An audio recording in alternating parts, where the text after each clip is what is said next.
Hello, everyone, and welcome to Celebrating Cinema, a podcast for the love of cinema. I'm your host, Laura and Gommans, and I'm here with our producer, Elliot Bloom, to talk about some new releases in cinema right now. We're talking about Benny Safdie's sports biopic, The Smashing Machine, the re-release of Back to the Future, and the Palme d'Or winner, It Was Just an Accident. Before we begin, I'd love to share some cool things that are going on in the coming weeks here at Lab 111 in Amsterdam. If you love a classic, you're in the right place because we're celebrating the American New Wave movement, which means you can see classics like One Flew Over the Cuckoo's Nest, Taxi Driver, The Godfather, Network, and many others. There's tons of other fun stuff going on, so you can find the full program at lab111.nl. But first, Elliot, what have you been watching lately? Great question, Laura. I watched The House of Dynamite yesterday by Kathryn Bigelow. I watched it yesterday too. Wow. Yeah. But you watched it at home. I watched it at home because they have the craziest release window for that. It's like a 2-week streaming release window. It's more fun to watch on the big screen. But yeah, please watch things on the big screen. But anyway, it's by Kathryn Bigelow, and it's basically set within 17 minutes of what happens if a nuclear warhead is heading towards America, let's say. And what are the consequences? How do people react? And they don't know the origin of the I think that's important also to mention. As I said, it's set within 17 minutes, so how does a 2-hour film stretch this? And I think usually we see films condense time, whereas here it's really trying to stretch time, and unfortunately that's probably the biggest issue with it, because we see the same 17 minutes play out 3 times from different perspectives, and you only gain a little bit more information where it's like, cool, now we know this guy has a wife.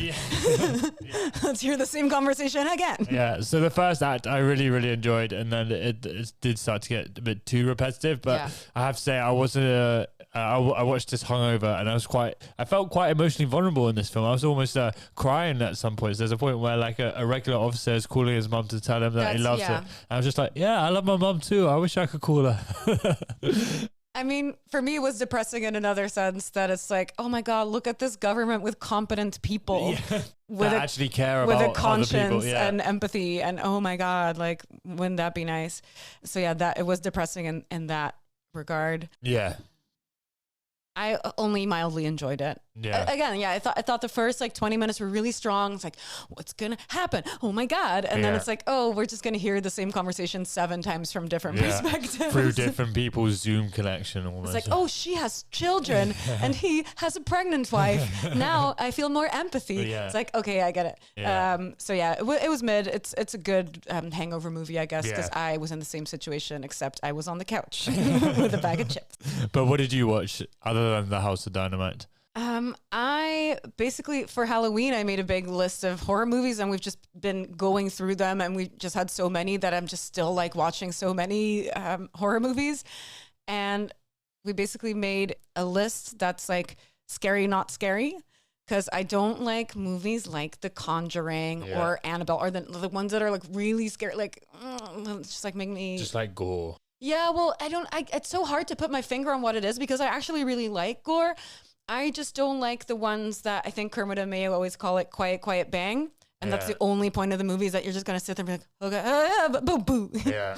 So I don't like those. So we've been watching things like Drag Me to Hell or Cabin in the Woods. Oh, yeah. Things that are very like fun and stupid. We've been watching Evil Dead 2, like all of those. So I think that's a really fun genre to play with in the darker months, and to find movies that fit that bill. It's like, okay, it's kind of goofy.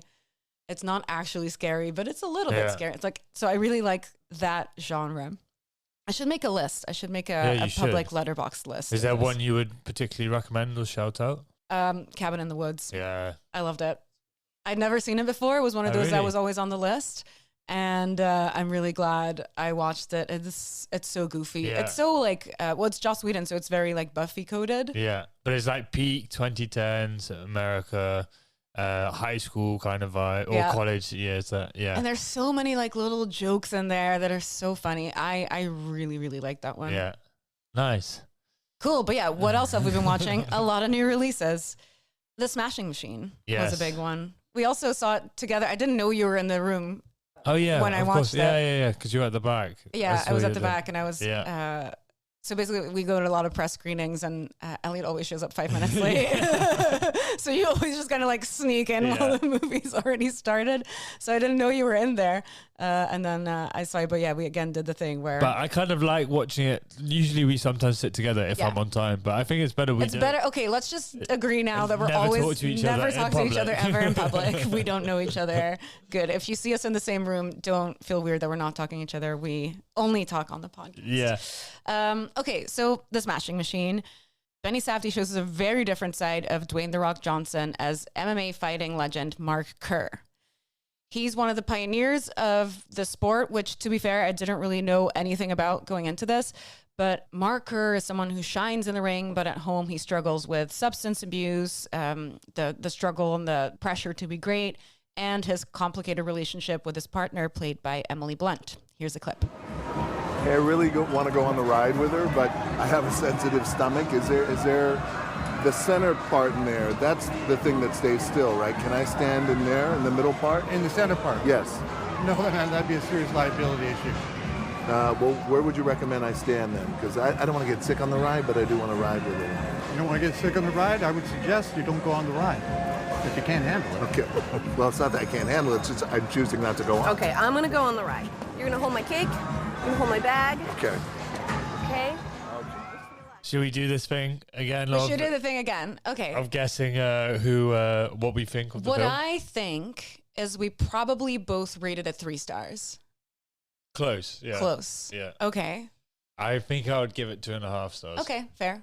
But I'm curious because I thought maybe you might have vibed with it a little bit more. But Wait, let me just. I have my letterbox open here. I think I gave it 3.5. yeah, I think I would. I did. Yeah, I gave it 3.5. I gave it 3.5, and that is because I fucking love Benny Safdie.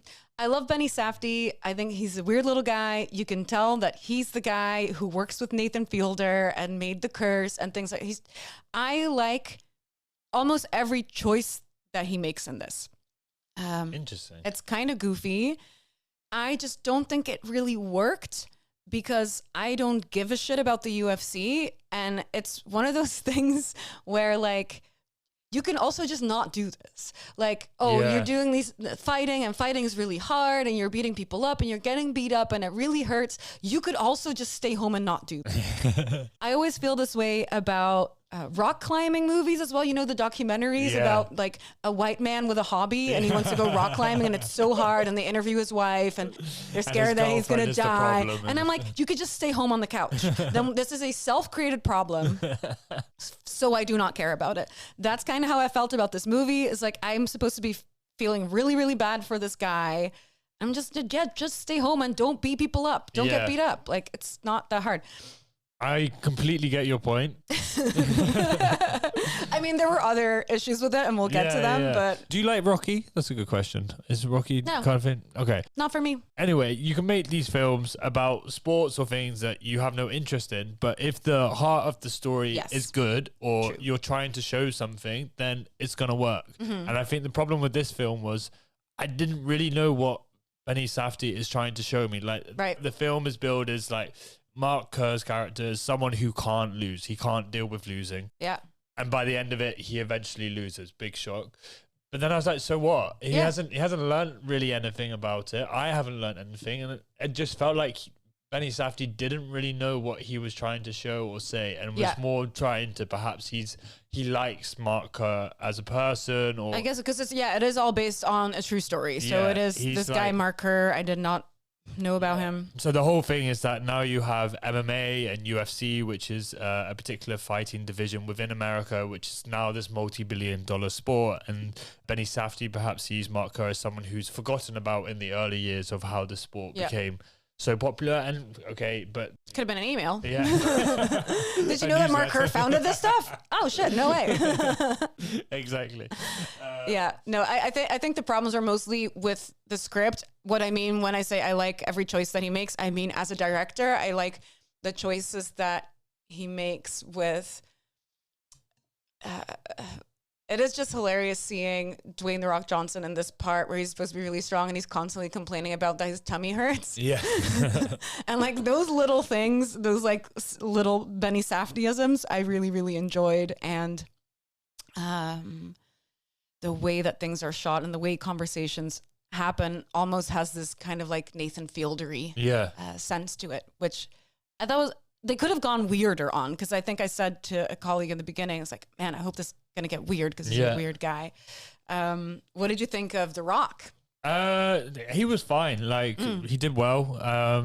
His performance and Emily Blunt's performance weren't really any issues for me. I think they both carry it well. I think, though, I would now like to see The Rock do a serious role that isn't tied to his physique or character, and see if he can carry a film like that. But my issues again was more with the script. Like, for instance, I got really, really tired of Benny Safdie telling me every single thought that Mark Kerr was thinking or how he was feeling. Like, it really gave nothing to the imagination for the audience. And like, to sort of back this up, within the first few minutes, you see I think it's like an opioid bottle on the bed. And it's like a faraway shot, but then he comes into this extreme close-up just so you can see that it says exactly what it says. Yeah, that it's highly opioids, addictive. And then like throughout the film, it's like Mark Kerr's on the plane and he asks someone, "Can you lift up that plane window so I can see the sunset?" And so then you can understand. I thought that was hilarious. But that's what I mean. It's like that tonally for me, because I wrote down that specific moment where I was like, I think people are gonna think this is cringe, but I get what he's doing because it's weird. Like the delivery is weird. Everything about it is just weird. And I think we talked about this before. Have you seen The Curse? No. You should watch The Curse. It's great. But if it's that tone of like, I don't think people are gonna understand what he's trying to do here. Yeah. But that I was cracking up with that. It's like, okay, you put up I want to see the sunset. Oh my God, I loved that. What I really liked is that at some point you actually forget that you're watching The Rock. Yeah. Because until he shaves his head and then he shaves right and turns back into The Rock. So basically he has like pretty heavy like prosthetic makeup on, but it doesn't look weird in a sense. Like at some point you just forget that you're watching a guy that underneath has these like flared nostrils. And as that guy that you know from all the movies where he wears like a safari shirt and he's in the jungle. I thought it was a great way to kind of like put him in a different position. And I think he really delivered. Yeah. I think Emily Blunt was a terrible miscast. And I think... Why? I think she did a good job. Yeah. Let's just say that. She gave it her all. I just think she is, as a person, kind of too put together and British. Yeah. Sure. That it almost felt like cultural appropriation that she's wearing these like chunky coffin-shaped French tips, and she's trying to be this like American kind of like trailer trash. Yeah. You could tell that she was like making a meal out of it. Yeah.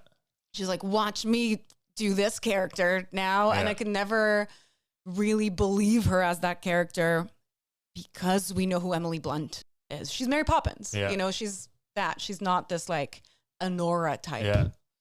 I also did have a bit of an issue with how Safdie treated character of Mark Kerr compared to Mark Kerr's wife. We're encouraged to feel a lot more sympathy for Mark Kerr rather than the wife. And then she has this, like, let's say a mental episode near the end. And there we're sort of trying to see it from Mark Kerr's perspective too much, or more how he's there to then look after her or something. And then he puts her in a police car and then still flies off and does a fight. Yeah. And I was like, I'm sure that probably happened in real life, but we should be able to understand that's a really weird thing to do to show how committed you are to not wanting to lose, that you leave your wife in the middle of a very intense mental health crisis. So yeah, there was just two, and then like Mark Kerr cries at some point and we feel more sympathy for him, even though he's in this pattern of very destructive behavior. Yeah, because the scene where he cries is also shot very wide and you're like very removed from it. And I don't know, I didn't really mind those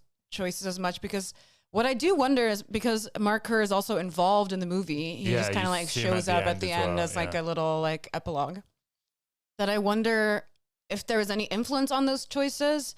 I'm sure if that happened and it's honest enough to show that he was being a big old asshole when his wife was like having a mental episode. If the filmmaker believes that showing you that is enough to make your own judgment. Yeah. To be like, geez, what a fucking asshole. He's going to fly off to Japan and do a fight while his wife is literally in a police car right now. It's kind of like a juxtaposition between like, oh, it really over explains everything to you, but also maybe sometimes it wants you to just judge for yourself that this is a horrible thing to do. I don't know. But yeah, generally I thought it was enjoyable to watch. I think a big influence on that is also the needle drop that I've now been annoyingly singing around the house. Remember that song, Just Another Day by John Cicada? Yeah. And they go to the fun fair and it's like, I don't want to find another way. It's such a good song. And I think last year I had a big like hyper focus on that song where I was playing that for like weeks on end. Funny. So I was like, oh man, that's a great needle drop.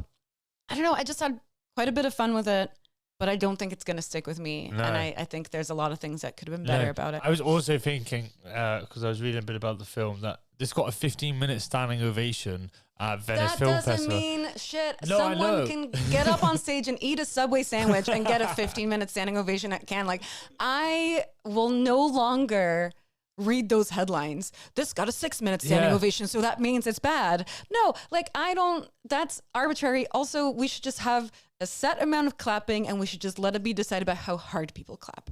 Yeah, it should. It should only have be a couple of minutes. But I'm thinking, are they paying people just to stand up after and clap? Because I've never clapped 15 minutes in my life. I think it's just a social experiment of like, when is Who's this crowd gonna give up? Like, is like, there's always gonna be one guy that's just gonna like keep clapping, and everyone's like looking at the guys like, oh, I guess we also, because otherwise we seem disrespectful, and we want to be respectful because Dwayne "The Rock" Johnson is in the room. Like, I don't know, I don't buy it. Do you think they have someone there with their stopwatch ready to go and count as soon as someone starts counting?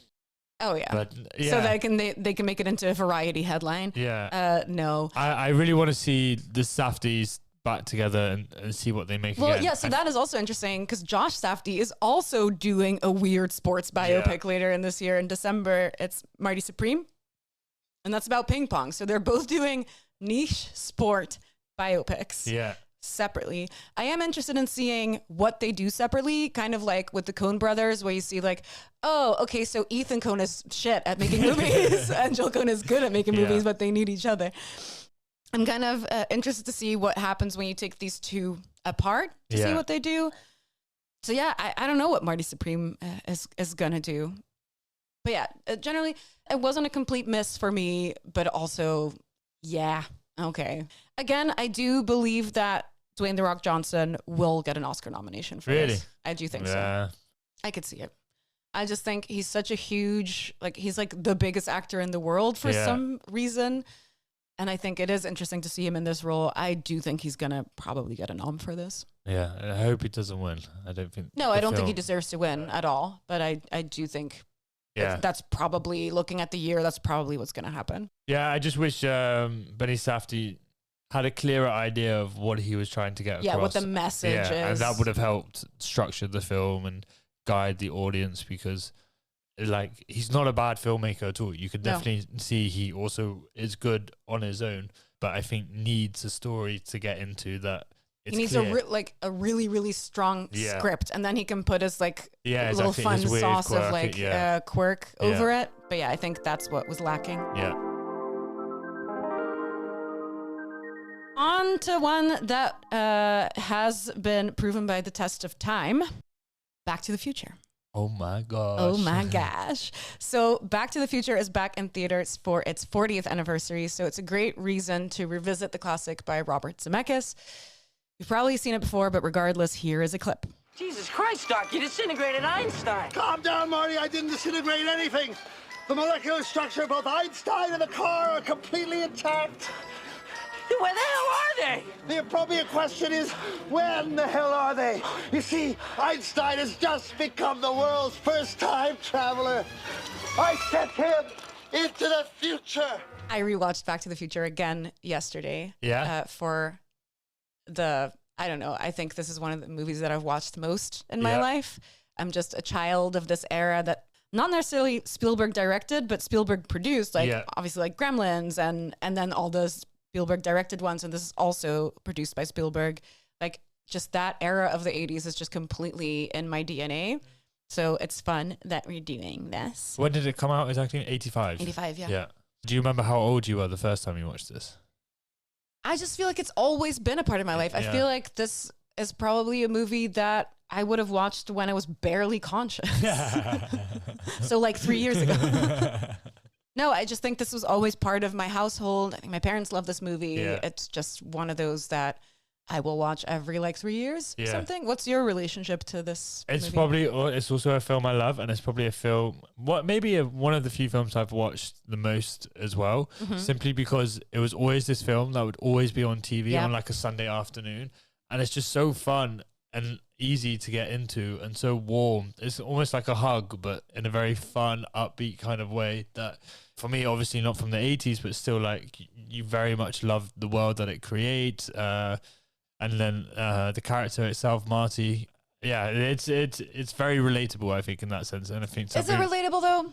For like, I keep thinking about this. There's also a John Mulaney bit about this, but if you really look at it, it is the story of a 17-year-old kid.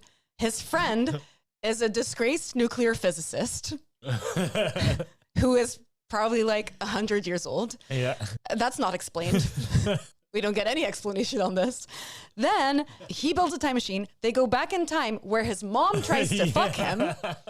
And he then has to try to get his dad to fuck him so he doesn't die. And then in the meantime... You mean sleep with his mom, not him.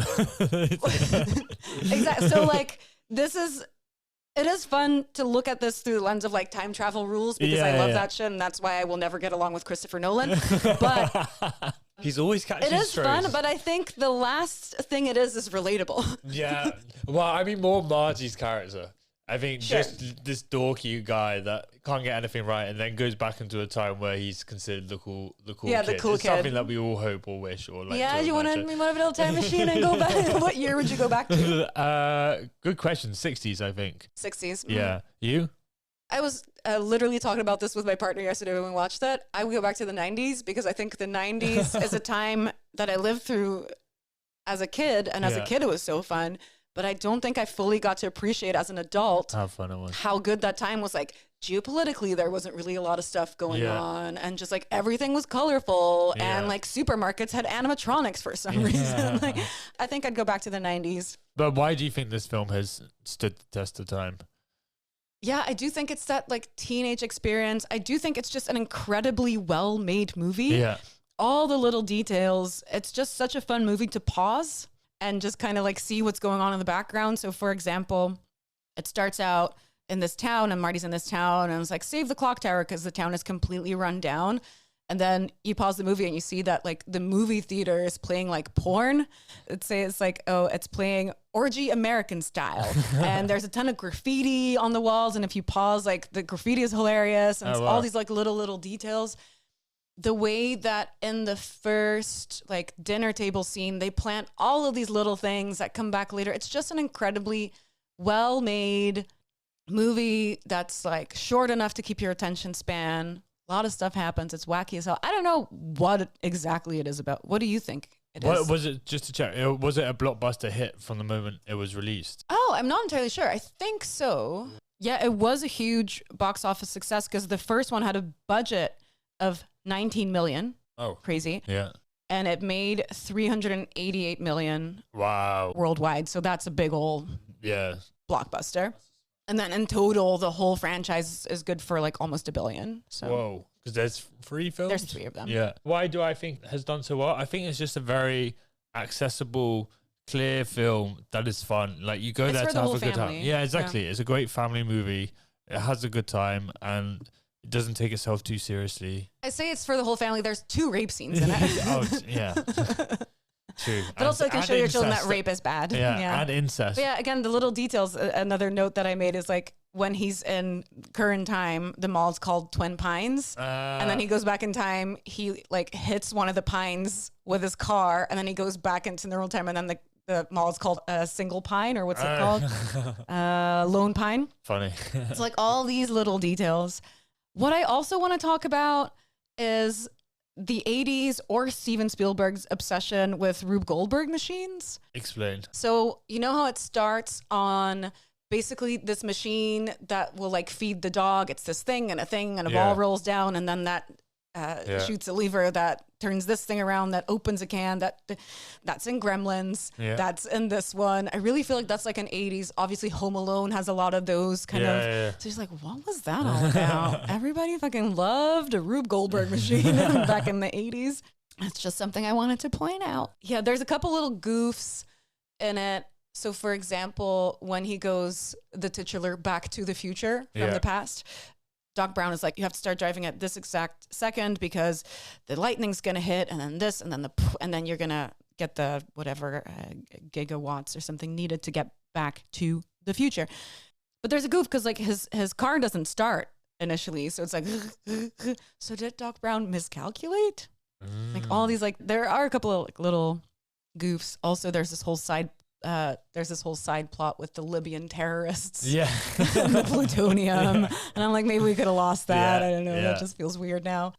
But yeah, it is just such a lovely movie to rewatch over and over and over again. I'm really glad it's back on the big screen. Yeah. I think this would be my first time watching it on the big screen. Oh yeah. I think I've seen it before. I think Lab has screened it before. Oh really? It's super fun. So go see it if you haven't seen it in a while, or especially if you've never seen it before. Yes, please. So then we have Jafar Panahi's It Was Just an Accident, which won the Palme d'Or at Cannes. The title refers to a family driving down a dark rural road and hitting a dog, leading the car to break down. It was just an accident, says the wife to her husband, and it leads them to a local garage. Once they get there, a mechanic named Vahid hears the driver and is convinced that this is the one-legged intelligence officer who tortured him years ago in prison. So he abducts the driver and plans to bury him alive, but suddenly he's not sure whether he has the right guy. He then goes on a journey to verify this guy's identity by talking to others who have memories from their time in prison. Here's a clip. میگم دوز این داروی شاید زیاد بوده کارشو ساخته. نیم ساعت پیش چکش کردم. الان فقط باید منتظر باشیم. تا کی باید منتظر باشیم؟ تا وقتی که بهوش بیاد. چه فرقی میکنه بابا؟ چه بیهوش چه باهوش یارو میخوایم بکنیم تو گور. حق داره بدونه چرا گرفتیمش. نه بابا. قشر خاکستری هم بالاخره زبون وا کرد. انقدر حرف نزدی ببینی باده داره از کدوم ور میاد بپری تو باد. عیزه به. Elliot, I don't think you've seen this one yet. No, sadly not. But you have. I have. It's a great watch. I'm really glad it won the Palme d'Or because I think a seal of approval like that will get as many people as possible to go see it. I think it's a very important film, especially when you zoom out to see how it was made. So Jafar Panahi is an Iranian filmmaker who has been arrested before for propaganda against the regime, which means he was sentenced to 6 years in prison, banned from making films, writing scripts, giving interviews, and leaving the country for 20 years. Who's banned from leaving the country? Yeah, great. I'd be like, okay, if you hate him so much, like kick him out of the country. But no. Then he was arrested again in 2022 after supporting fellow filmmakers Mohammad Rasulov and Mustafa Al-Ahmad. Whoa. Sorry, just to confirm, did he spend all 6 years in prison? I'm not entirely sure on that. He was basically arrested again in 22, and he spent another 7 months in Tehran prison after being released on bail. But he always continued to work just covertly. Like he just secretly keeps making these movies, and they're either like in his own apartment or in his own car or just kind of like secretly. And if you take that into account, that just makes this movie all the more meaningful. Yeah. And I think it's important that people know that before going into this movie, because he made movies before like Closed Curtain and Taxi Tehran. Yeah. Wow. And this one was also shot without state permission. So all like super on the down low. So how did he even get this made? Or surely there are consequences for him for seeing how internationally acclaimed this film. Yeah. I'm sure the Iranian government found out. Yeah. I don't know. I would love to hear more about it. Even not knowing that, it is an incredible movie because what it does is it shows you this guy who is incredibly traumatized.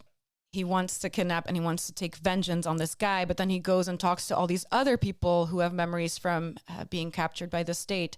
And the more he talks to them, you realize that everyone with these traumas kind of deals with it in a different way. Like one guy like really wants vengeance. It's like, get him, like show me the guy, like I'll beat him up right now. And someone else is like, well, do we want to continue this cycle of violence? Because like, we're no better than them if we now kill this guy. Or throughout this quest of like finding whether or not this is the right guy, he meets all these new people, and they also share their own trauma from being imprisoned. So as a viewer, you get these little vignettes of their time in prison, and that sounds really heavy, and it is, and it's very like jarring to hear these accounts. But then also it's a comedy. It packages this in this kind of like, it's almost a heist movie or like a kind of like a comedy of errors. It just like does it in a way that's still like super funny also to watch and enjoyable. And I just have an infinite amount of respect for a filmmaker like this who can treat material like this in a way that still feels light for viewers, for who this is most important to see. Because I feel like there's a lot of movies about like war trauma, but a lot of people won't go see those because they're like, well, I don't want to have a bad time at the movie. Yeah. So I think the way this movie was made makes it more accessible to a bigger audience and will hopefully garner enough enthusiasm from people who see it to get other people to see it. So it's a little bit like a spoonful of sugar makes the medicine go down, where you do learn about Iran and the things going on there. But it's still an incredibly enjoyable movie. I highly recommend it. It's really great. I'm really glad this won the Palme d'Or. Sold it very, very well. I think I have you. to see this because I know he has, because we're showing a mini retrospective of his films currently at Lab. And there's one called Taxi Tehran, which is basically just him driving a taxi, and he puts the phone, I think, to film, and then he just has conversations with passengers that he picks up, often about society in Iran as well, which is a very simple idea, but very personal or easy window into life under a regime and this kind of thing. So yeah, super curious about this one. It was just an accident. It's really great. We will be screening that one at Lab, along with the other two we've talked about. Thank you so much for listening, and we'll catch you on the next one. Stay connected with us at Celebrating Cinema and Lab by following at Lab111 on Instagram and Letterboxd. If you love what we do, support us by leaving a review on your favorite podcast platform. It really helps us climb the ranks of the podcast charts. This was a Lab 111 production, edited and produced by Elliot Bloom, with music from Hugo Emertzal and artwork from Studio FFF.